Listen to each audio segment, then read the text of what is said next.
KBS 열린 토론.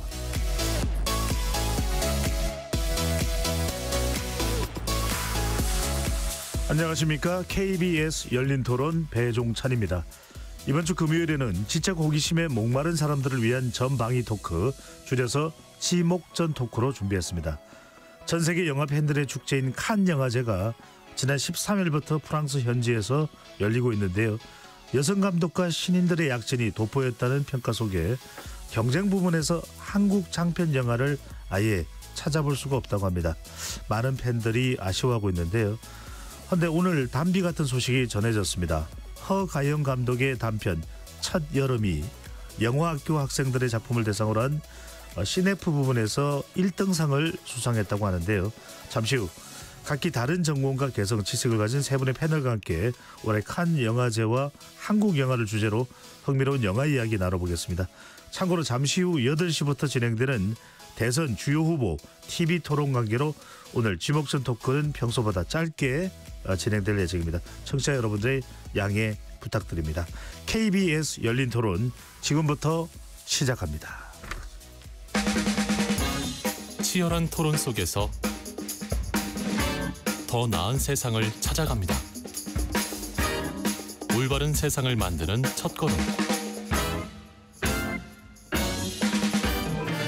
평일 저녁 7시 20분 KBS 열린 토론.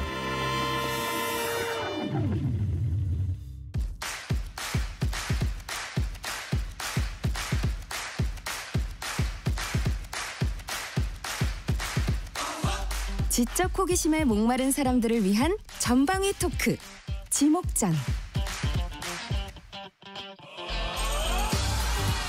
오늘 지목전 토크 함께해 주실 세 분 소개합니다. 나라를 걱정하는 물리학자 이종필 건국대 교수 나오셨습니다. 안녕하세요. 이종필입니다. 규정을 거부한다. 손정혜 변호사 함께합니다. 안녕하세요. 손정혜입니다. 세상을 바라보는 날카로운 시선 김헌식 대중문화평론가 자리하셨습니다. 네, 안녕하세요. 김헌식입니다. KBS 열린 토론은 시민분들과 함께하고 있습니다. 문자로 참여하실 분은 샵 9730으로 의견 남겨주실 수 있고요. 단문 50원, 장문은 100원의 정보 이용료가 붙습니다. KBS 모바일 콩과 유튜브를 통해서도 무료로 참여하실 수 있고요. KBS 1라디오의 모든 프로그램은 유튜브에서도 함께할 수 있으니까요. 많이 들어와 주시고 구독 꾹 눌러주시고 좋아요도 많이 보내주시면 좋겠습니다. 앞서 이제 오프닝에서 말씀드렸던 대로 독일 베를린 영화제, 프랑스 칸 영화제, 이탈리아의 베니스 영화제 3대 영화제입니다. 매년 수상작을 둘러싸고 전 세계 영화 팬들의 이목이 집중이 되는데요. 새 영화제가 어떤 특징이 있는지 먼저 김현식 평론가가 설명을 해주신다면요. 네, 새 영화 참 영화제 많이 들어보셨을 텐데요. 다 어떻게 보면은 누구나 다 받고 싶어하는 상이고, 그래서 뭔가 어떤 예술 영화를 지향하겠지라는 생각을 하는데 좀 각기 다 다릅니다. 그래서 칸 영화제는 프랑스 칸에서 열리고 있고요. 제일 많은 사람들이 주목을 하는 것이 현실이기도 합니다. 일단 할리우드 배우들하고 유명한 영화계 인사들을 중심으로 네. 구성을 하기 때문에 이런 점에서 화제 이슈가 이제 많이 생기고요. 그런데 이 일반 분들이 방문하기 좀 어렵습니다. 유명인들이 너무 많이 오다 보니까 우선을 이제 그렇게 두는 건데, 부산국제영화제가 이제 관객 친화적인 것은 좀 다르고요. 칸 영화제의 상징은 많이 들어보셨을 거예요. 종려나무. 그래서 이 황금 종려상이라고 이렇게 이야기를 하고, 대체적으로 영화 감독의 재능과 창의적인 시도를 굉장히 중요하게 생각을 하고요. 작가주의 작품들을 주로 상을 주는 것으로 유명합니다. 네. 그리고 이제 베니스 영화제 같은 경우는 이탈리아 베네치아 리도섬에서 열리는데요. 김기덕 감독이 피에타라는 작품으로 황금 사자상을 받은 바가 있는데, 여기에 상징은 바로 황금 사자입니다. 이거는 이제 베니스의 수호성인 성 마르코를 상징하는 그런 이제 상징이고요. 예술성이 높은 작품들을 주로 초청하고요. 그리고 전통과 새로운 이제 기법, 지평들을 결합시킬 때 수상 가능성이 높습니다. 그리고 네. 베를린에서 영화제는 이제 베를린 영화제 같은 경우는 매년 2월에 열리고요. 여기에 상징은 곰입니다. 그래서 황금 곰상을 이제 받기를 대부분 원하시는데, 주로 예술성 높은 영화들을 초청하고 이 영화의 가치, 철학, 시대상, 그래서 좀 실험적이고 진보적인 그런 영화를 선호한 것으로 나타나고 있는데 네. 아직 우리나라 감독 중에는 황금 곰상을 받은 적이 없습니다. 그렇군요. 영화학도들이 좀 많이 도전하셨으면 좋겠습니다. 예, 김수빈은 그좀 궁금했어요. 3대 영화제 중에서 이제 이거는 아카데미 영화상은 아닙니다만 유럽의 3대 영화제인데 가장 권위가 있는 것은 칸 영화제라고 봐야 될까요? 가장 칸 영화제가 권위가 있다고 봐야 되겠죠. 네. 네. 그리고 올드보이가 상을 받았던 게 바로 칸 영화제인가요? 네, 그렇습니다. 그래서 칸 영화제 같은 경우는 굉장히 좀 재기발랄한 약간 우리식대로 표현을 하면 천재기가 있는 사람들 그러면서도 약간 대중긍정을 겸미한 뭐 그런 이제 영화들을 이제 선호하는 경향이 있죠. 예, 박찬욱 감독의 영화 또 올드보이 낙지 먹는 장면이 또 생각이 나네요. 손정희 변호사는 이 영화제 이름을 들으니까 또 어떤 뭐 기억 같은 게 있으실까요? 일단 칸 영화제 요번에 좀 화제됐던 사진 중에 우리나라 또 배우가 앰버서더 자격으로 참석을 했는데 또 워낙에 아름다운 배우기 때문에 한소희 배우가 이제 조금 많이 주목이 되는 사진들이 올라서 좀 요번에 좀 관심을 가졌고요. 예. 또 요번에 또 홍상수 감독이 심사위원으로 이제 처음 참가해서 또 그 부분에 있어서는 또 많은 분들이 굉장히 주목할 만하다. 칸과 인연이 깊은 감독님이라고 알려지고 있는데 또 심사위원 자격이라고 하니까 또 고무적이었습니다. 네, 참 영화제 하면 우리가 또 이제 어떤 상을 받는다는 의미에서 영화제나 또 시상식이 많이 기억이 날 뿐만데 이정필 교수는 어떤 기억 가지고 계시는지요? 저는 아무래도 그 2019년에 봉준호 감독의 기생충이 황금 종려상 받은 게 너무 인상적이고 그 전후로 사실 우리나라 영화가 굉장히 이제 좀 세계적으로 주목도 많이 받고 예. 여러 중요한 영화제 상도 많이 받고 해서 앞으로는 이제 큰 영화제에서 우리나라가 일상적으로 이제 뭐 상을 받고 배우들도 가고 이제 이런 걸 기대를 했는데 그 이후에 예. 보니까 뭐 올해 같은 경우에는 이제 칸에 좀 경쟁 부분에 좀 이렇게 좀 부실하고 그래서 그래서 좀 안타깝기도 하고 기생충이 상 받고 나서 이제 국내 개봉하고 영화를 이제 보러 갔었는데 저는 원래 뭐 예술 영화 같은 걸 잘 보는 사람은 아니고 오락 영화 좋아합니다만 봉준호 감독 영화는 제가 워낙 팬이어서 예. 개봉해서 이제 마침 보러 갔는데 그때 극장 분위기가 정말 축제 분위기였어요. 예, 사람들이 뭐 다들 몰려가지고 아주 즐거운 마음으로 같이 기생충을 봤던 그런 기억이 납니다. 네. 또 칸 영화제가 열리는 곳 하면은 또 상당히 또 이 지역 자체가 또 명소죠. 해변이 있는 그런 또 도시이기도 하고요. 그렇죠. 그래서 이제 네. 칸 해변이라는 곳에서 하기 때문에 사실은 영화제 자체가 또 주는 힐링, 뭐 감동도 있지만은 그 해변에서 열리기 때문에 그런 점에서 이제 감동이 더 있는데요. 사실 이제 아까 뭐 칸 영화제가 우선이냐 아니냐 이 말씀하셨지만은 사실 프랑스 같은 경우는 이제 자신들이 문화의 중심이라고 생각을 하기 때문에 이 다양성, 다문화에 대해 좀 열려 있는 점이 있어요. 그래서 무엇이라도 수용할 수 있다라는 점, 이런 점을 강조하면서도 이 감독을 중심으로 한 그런 작품. 그래서 아까 이제 표현하기로는 이제 작가주의 작품이다 이렇게 말씀을 드렸기 때문에 그래서 칸 영화제면 이제 감독이 먼저 생각나는 거죠. 뭐 봉준호라든지 아니 박찬호라든지 그래서 이 칸 영화제에 초청이 되기 시작하면 계속 초청이 되는 그런 경향도 있고 심지어는 사전에 그 약간 젊은 감독부터 이제 주목을 해가지고 점차 이렇게 네. 그 작품 세계를 키워가는 성장시키는 그런 면모도 이제 보여주고 있는 그런 아까도 상황입니다. 작가주의 이야기하셨으니까요. 올해 특징이랄까요? 올해 주목받는 작품들이 뭐가 있는지도 좀 소개를 해주신다면요. 네, 아까 이제 작가주의 혹은 한번 인연을 맺게 되면 계속 이제 맺게 된다고 말씀하셨잖아요. 이게 이제 사실 거장 감독도 입장에서 어떤 골치가 아프게 되는데 이번에 이제 격전이 벌어질 수밖에 없는 상황. 왜냐하면 거장들이 지금 격전을 벌이는 그런 상황이에요. 그래서 두 차례 황금종려상을 받았던 다르덴 형제. 그리고 황금종려상을 또 역시 두 번 받았던 여성 감독이죠. 줄리아 디크루노 같은 경우에도 이번에 또 참여를 하고 또 페니키안 스킴의 웨스 앤더슨이라든지 비포 선라이즈의 리차드 링클레이터 같은 거장들이 이제 대결을 벌이다 보니까 굉장히 부담스러울 수 있다라는 거죠. 네. 예를 들면 예전에 마틴 스콜세이지 감독은 플라워 킬링 문이 이 초청이 되니까 이제 참여하지 않겠다 이렇게 했어요. 왜냐면 부담이 되는 거죠. 거장이니까 만약에 수상을 못하게 되면 약간 체면이 말이 아니게 되다 보니까 그래서 참 이게 거장들을 싸움 붙이는 거 아닌가 이런 생각이 들 정도고요. 네. 뭐 사실 이 거장들만 있는 건 아니고 처음으로 경쟁 부문 초청장을 받은 감독도 7명이나 있고 또 여성 감독의 작품도 최다인 7편이 초대된 점도 이번에 특징입니다. 사실 칸 영화제 같은 경우는 그동안 한 4년 전까지만 해도 여성 감독들에 대해서 너무 폐쇄적이다라고 했는데 4년 전부터는 여성 감독들을 적극적으로 지금 경쟁 부분에 선을 보이고 있고 아까 말씀드린 대로 황금종려상을 2번이나 이렇게 수상을 하게 하는 등 다양성을 좀 추구하고 있고 또 지루하다라는 그런 평가도 사실 3대 국제영화제 하면 있잖아요. 예. 이런 점 때문에 대중성도 기할 수 있는 유명한 감독들 많이 초청한 것 같습니다. 네, 알겠습니다. 우리가 워낙 또 아카데미 영화제 쪽에 집중을 하다 보니까 맞습니다.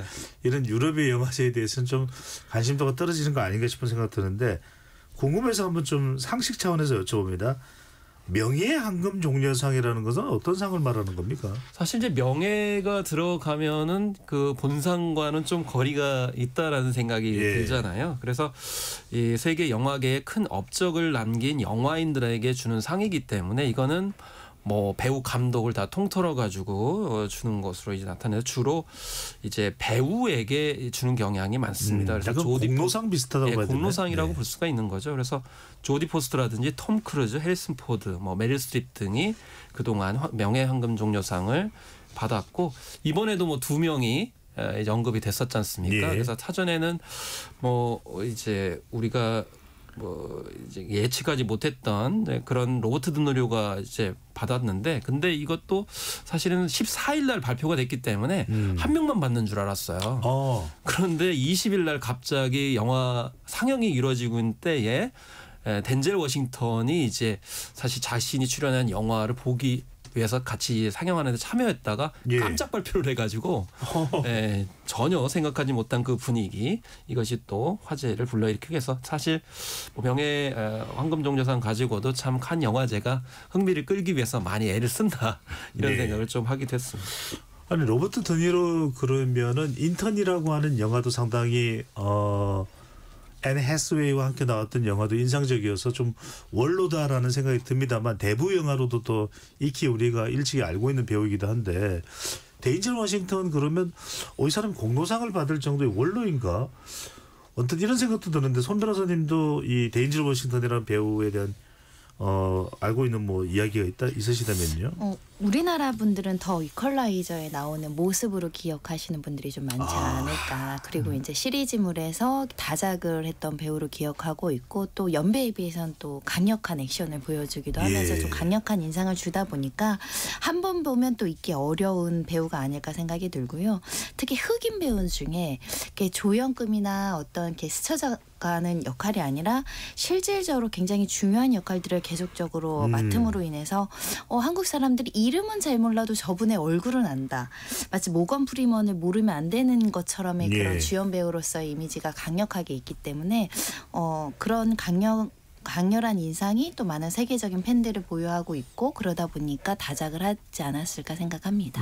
워낙 많은 영화에 또 나왔던 배우이기도 하고요. 또 명연기로 알려져 있고 또 아들도 이렇게 또 연기자의 길을 가고 있는데 누가 이제 그런 분석을 하더라고요. 데인젤 워싱턴의 매력이 할리우드 배우 중에서 얼굴이 좌우 대칭이 거의 완벽하게 이루어진 배우가 그 이야기 아시죠, 그죠? 데인젤 워싱턴이라는 이야기하는데 자 이번 상을 보면은 이번 칸 영화제를 보면 스칼렛 요한슨이 등장합니다. 많은 분들이 우리 청취자분들이 기억하시는 블랙 위도우로 알려져 있는 바로 그 배우죠. 이종필 교수가 좀 소개를 해주신다면요. 이번에 그 감독으로 데뷔를 해가지고 아까 여성 감독들 많이 나왔다고 했는데 그 중에 한 명으로 이렇게 주목을 받은 것 같고. 감독이에요 이번에는. 네. 그 작품 이름이 엘리노어 더 그레이트라는 작품인데 그 사실 그 스칼렛 요한슨 하면은 저는 뭐 이제 블랙 위도우도 기억이 납니다만 그 허의 그 목소리로 이제 출연했을 때 화제가 됐었고. 공각기동대 실사 영화도 저는 되게 좀 인상적으로 봤고요. 그리고 최민식 배우와 함께 출연했던 그 루시라는 영화도 있었죠.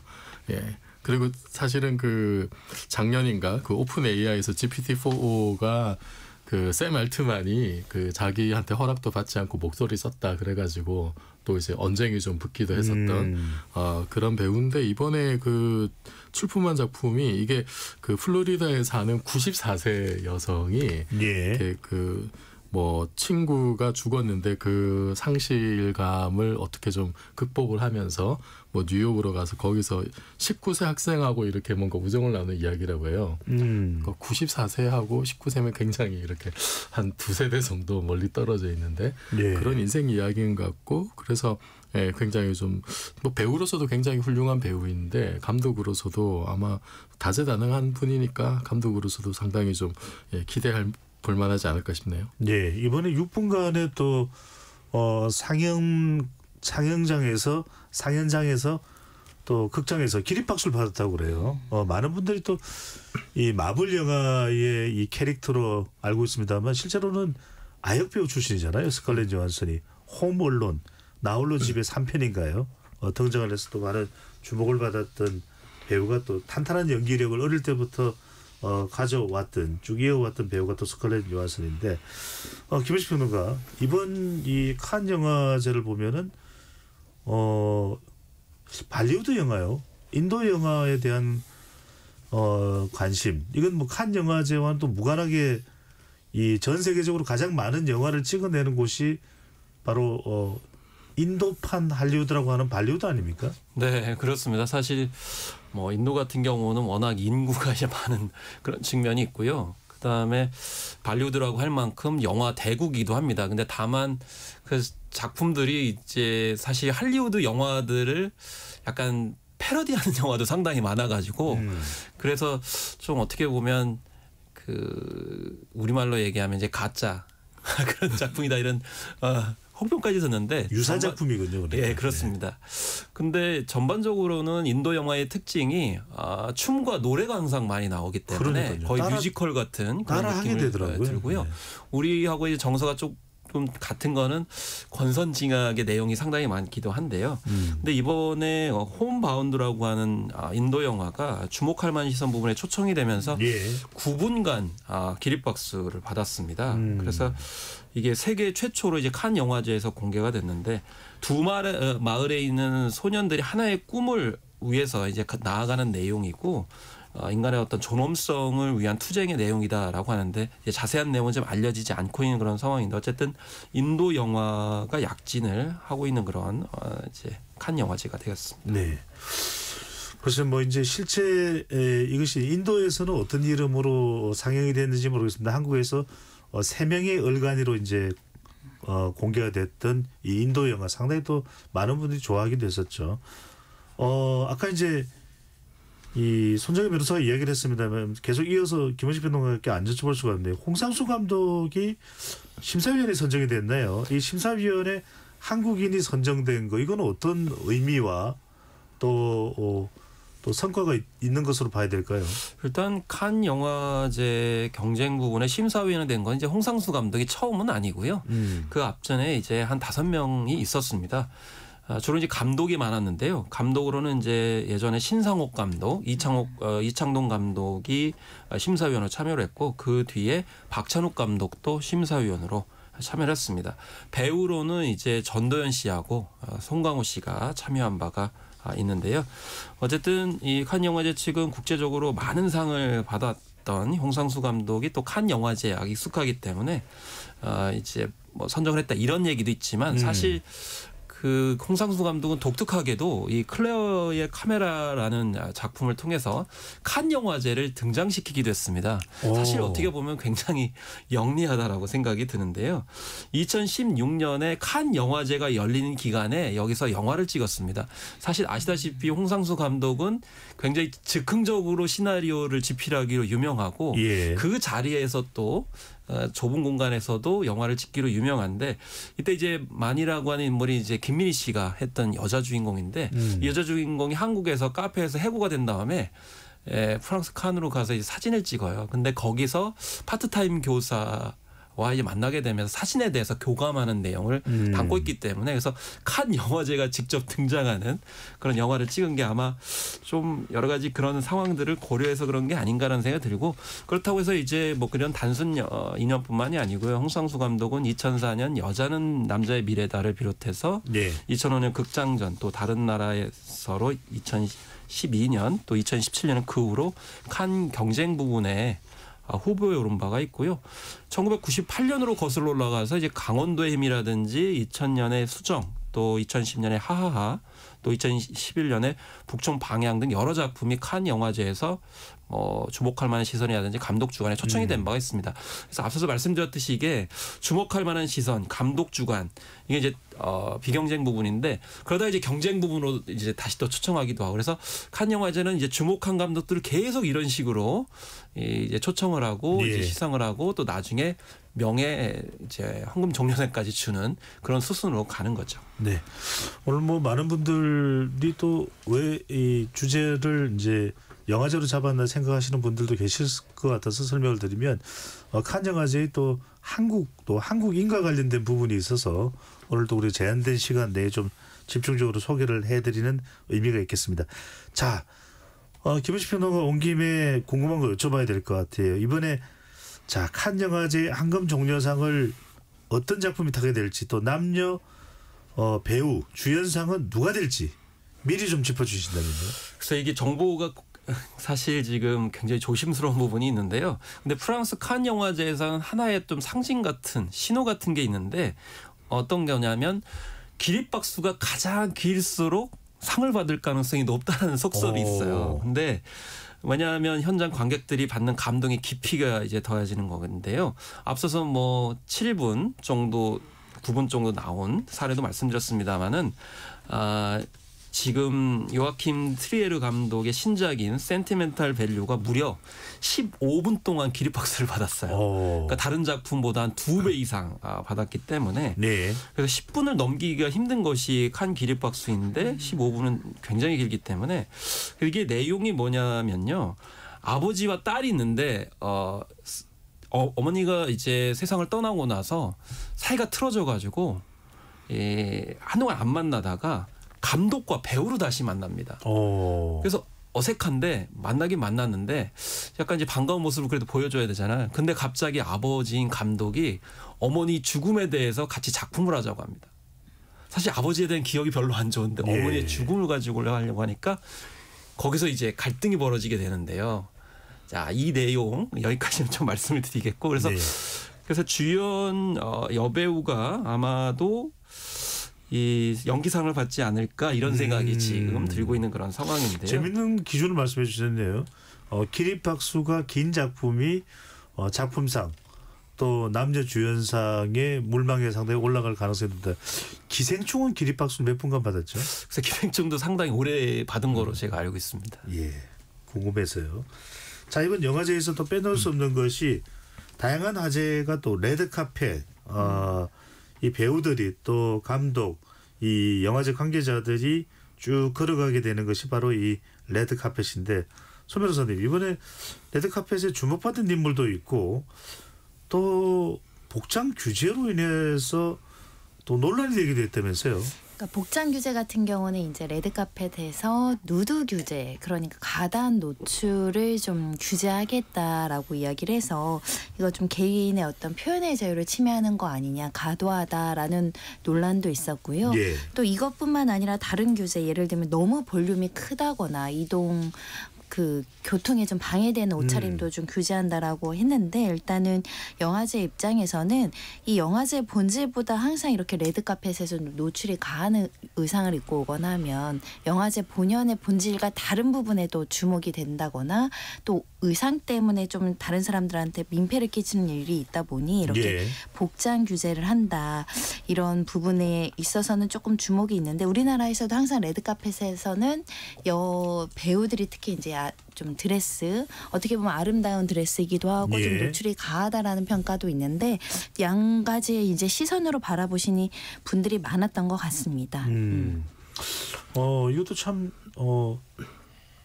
주목되는 그런 현상이기도 합니다. 상당히 또 노출 우려되는 그런 또 의상을 통해서 사실 네. 칸 영화제가 가장 복장 규정이 엄격하기로 유명합니다. 근데 배우들뿐만 아니고 기자들도 엄격하게 복장 규정에 따르지 않으면 아예 들어오지 못하도록 하거든요. 근데 이제 배우들 입장에서 봤을 때는 가장 복장 규정이 엄격하기 때문에 어기고 싶은 거예요. 그럴수록 이제 주목을 많이 받기 때문에 해서 어느 순간 또 약간 좀 그런 것들을 느슨하게 썼는데 이제 다시 이제 원래로 돌아가자 이런 맥락에서 다잡는 것 같습니다. 네. 칸 영화제에 또 한국과의 인연 얼마나 또 깊은지는 아까 이제 부분 설명을 해주셨습니다만 이정필 교수가 조금 구체적으로 설명해 주신다면 또 하나 황금 종려상 이야기를 했는데 이 종려라는 나무가 야자수죠. 칸을 상징하는 야자수라고 얘기를 하는데 황금 종려상을 받은 한국 영화 작품도 상당히 있고 기억에 남는 장면들이 많았을 것 같아요.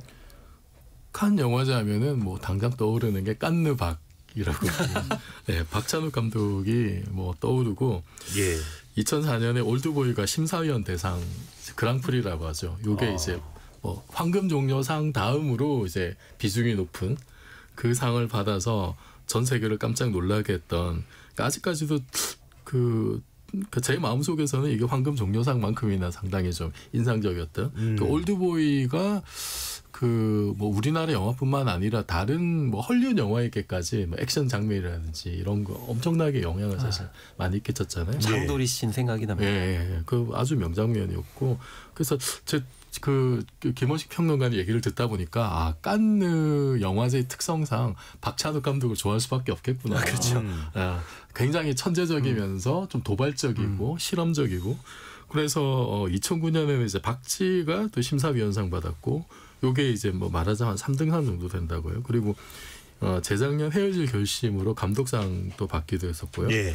그리고 앞서 얘기했습니다만 이제 봉준호 감독의 기생충이 2019년에 황금 종려상 받았고 그리고 그 훨씬 전에 이제 2002년에 임권택 감독의 취하선이 감독상 받은 적이 있고 그리고 2007년에는 영화 미량의 이제 배우 전도연 씨가 여우주연상 받았었죠. 그리고 2010년에는 이창동 감독의 시 요게 이제 각본상 수상하게 됐고 우리나라의 정말 작가주의 감독들의 작품 그리고 배우들이 굉장히 좀 인연이 많은 것 같습니다. 네. 이 정도 되면은 뭐 우리나라 작품들이 워낙 상을 많이 받으니까 광화문 영화제 올해는 좀 약간 네. 핀약해서 아쉽긴 합니다. 네. 알겠습니다. 자, 바로 그 부분 방금 전에 이정필 교수 말씀 주셨는데 올해는 좀 한국 영화와 별로 인연이 없다 이렇게 이야기가 되고는 있습니다만 오프닝에서도 제가 말씀드렸지만 한국 독립 애니메이션의 작품성을 보여준 정유미 감독의 안경도 있었고요. 또 허가영 감독의 천여름이 시네프 부문 1등상 수상자인데 시네프 부분 우리가 뭐 황금 종려만 이야기하다 보니까 이게 시네프 이거 뭐 대수롭지 않은가 이렇게 생각하실 수도 있는데 이 상의 이 의미 김원식 평론가 설명 좀 해주신다면요.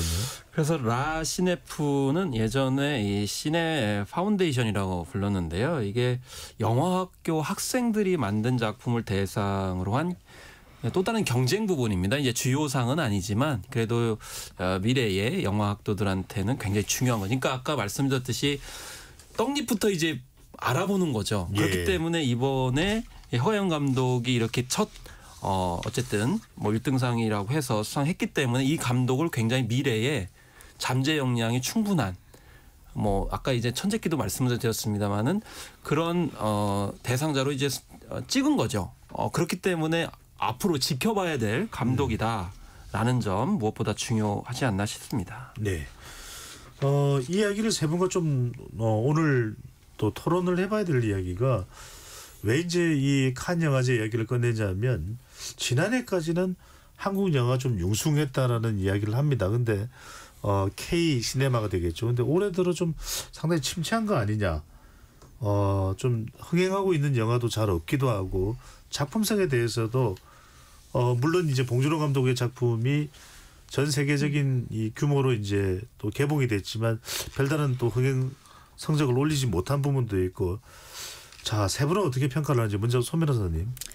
일단은 뭐 영화 산업 전체가 흔들리고 있는 건 맞는 것 같습니다. 극장의 관객들은 계속적으로 줄고 있고 극장들도 가능하면 집에서 OTT로 보고 OTT로 나올 때까지 기다리는 현상도 발생하는 것 같고 예. 그러다 보니 좋은 작품들이 자꾸만 흥행에 실패함으로 인해서 또 안정적인 투자자를 찾지 못해서 또 좋은 영화들이 개봉을 못하거나 영화하려고 했다가 OTT 드라마로 이제 편성되는 일이 있다 보니까 지속적으로 한국 영화 점유율이 좀 떨어지고 있다라는 부분이고 또 반면에 관객들도 영화 티켓빚은 좀 비싼 것 같고 또 영화에 대해서 이제 고민을 하는 거죠. 일단 평가가 좋으면 재밌다라는 평가가 있어야지만 또 극장을 가게 되는 이런 순환 구조 속에서 한국 영화가 잠재성이 있고 다소 조금 부족하더라도 영화적인 예술적인 관점에서 그 영화관을 찾던 고객들이 점점 더 이제 검증되고 재미가 확실한 것만 가게 되니까 네. 영화인들이 좀 어렵게 지금 영화를 만들고 있는 실정이 아닌가. 그러다 보니 다양성이 떨어지고 그러다 보니 창의성이나 아까 말씀하신 천재적인 감독들이 설 자리가 조금 약화되고 있는 거 아닌가. 그런 네. 현상이 지금 이렇게 칸 영화제에 두드러지게 참여하지 못하는 결과로 기결된 게 아닐까 좀 우려스럽습니다. 예.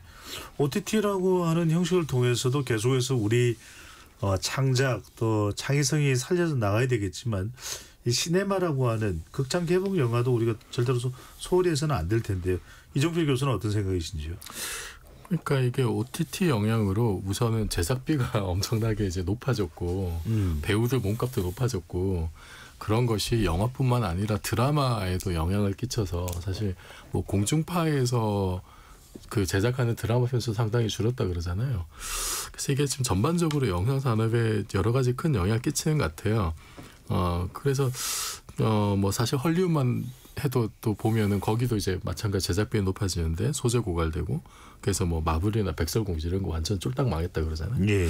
한국도 그런 경로를 혹시 따라가는 거 아닌가라는 약간 걱정이 되기도 하고 뭐 좋은 아이디어 이런 건 이제 OTT가 다 가져가고 이러면은 인력도 빼가고 아이디어 빼가고 이러면은 극장은 어떻게 되나 이제 이런 좀 걱정이 되는데 그럼 결국 사실 가장 원칙적으로는 이제 극장이 살려면은 그런 경험, 극장에서만 그 경험할 수 있는 그런 어떤 내용으로 채워야 되는데, 그러니까 뭐 예를 들면 이제 듀운이라든지 탑건 매버릭이라든지 아니면 최근에 개봉한 미션 임파서블 같은 경우에는 극장에서 대화면으로 엄청난 음향과 함께 그렇게 즐겼을 때 감동이 이제 배가가 되는, 그거는 집에서 TV 화면이나 컴퓨터 모니터로 보는 것으로는 절대 대체가 안 되는 거잖아요. 예. 그런 것 때문에 사실 이제 톰 크루즈 같은 경우도 대역을 쓰지 않고 CG 많이 줄이면서 자기 그 60 넘은 나이로 맨몸으로 스턴트까지 하는 게 극장에서만 경험할 수 있는 어떤 장면을 보여주겠다, 어떤 그런 의도인 것 같아요.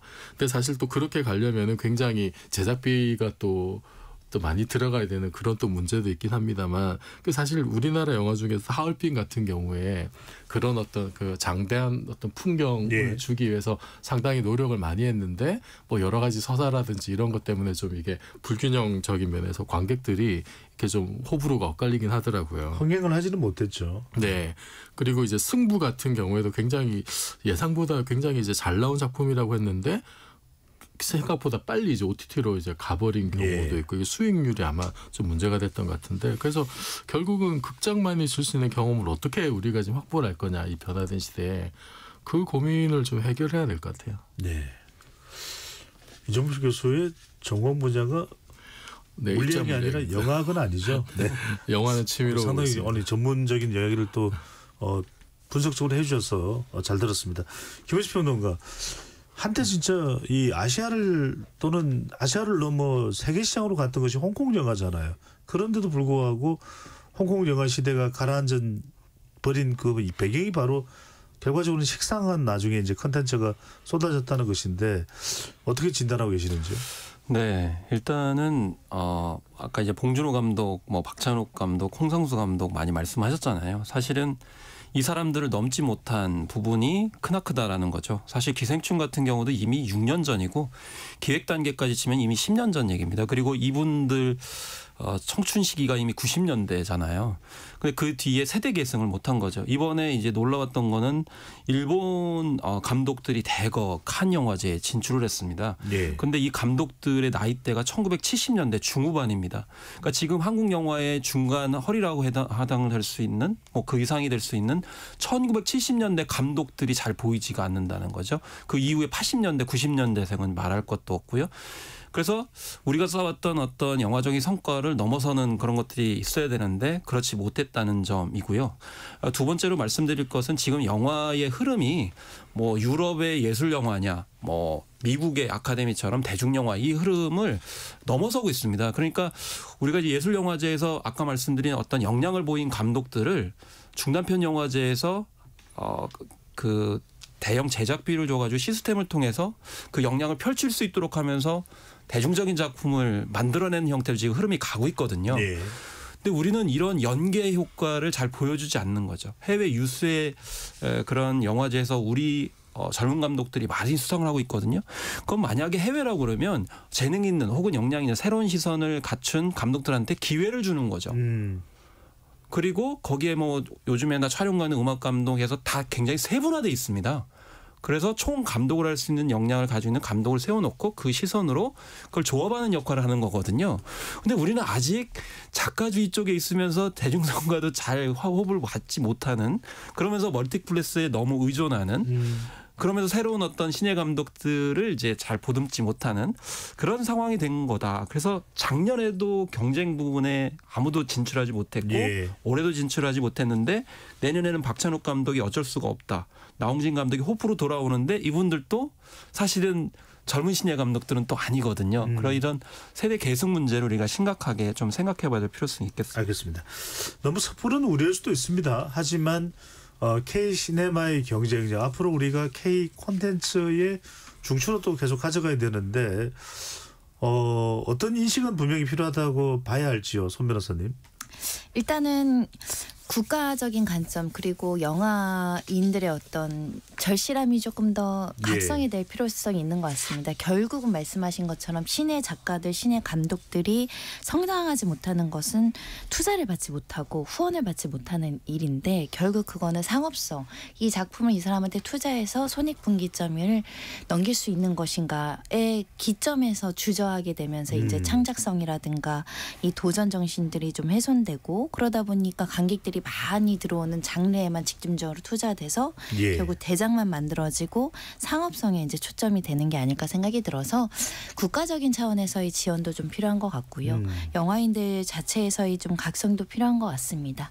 어떤 한 분야에만 집중적으로 어떤 투자나 어떤 컨텐츠를 개발하는 것에 그치지 않고 다양하게 조금 바라보는 것이 우리가 홍콩 영화의 어떤 진부성, 좀 새로운 어떤 신규성이 없어서 많은 관객들이 새로운 것 찾아서 떠난 것처럼 우리 한국 영화도 좀 새롭게 좀 변모할 시점이 아닌가 싶습니다.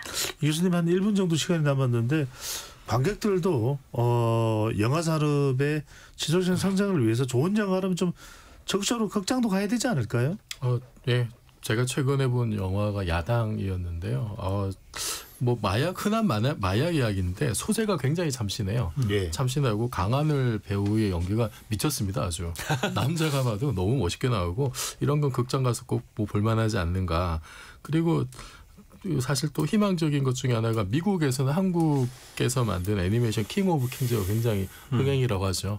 우리나라가 애니메이션이 상대적으로 좀 빈약했는데 굉장히 단비 같은 소식이었던 것 같고, 또 하나 말씀드리고 싶은 거는 그 몇 번 소개를 했습니다만 저희 동네 아리랑 시내센터라는 조그만 그 성북문화재단에서 만든 그런 공간이 있어요. 알겠습니다. 여기서는 영화 한 편이 7,000원밖에 안 합니다. 동네마다 이렇게 조그만 영화들이 많으면은 그럼 동네 주민들이 부담 없이 갈 수 있으니까 이런 거 좀 많이 만들었으면 좋겠습니다. 알겠습니다. 우리 영화를 또 더 아껴야 된다는 마음에서 오늘 이 주제 다뤄봤고요.